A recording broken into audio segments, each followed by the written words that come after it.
Hello guys, welcome back to the new video. In this video, I will know you how to see your Apple ID password without changing if you already updated your iPhone iOS 18. So you can see your Apple ID password.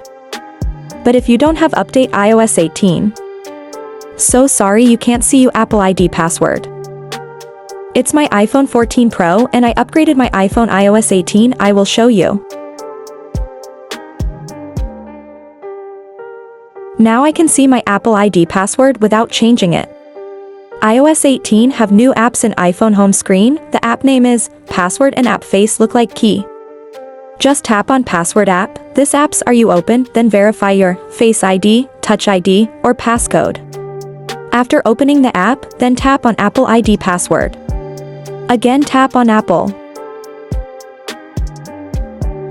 Then tap on Password and showing your Apple ID password.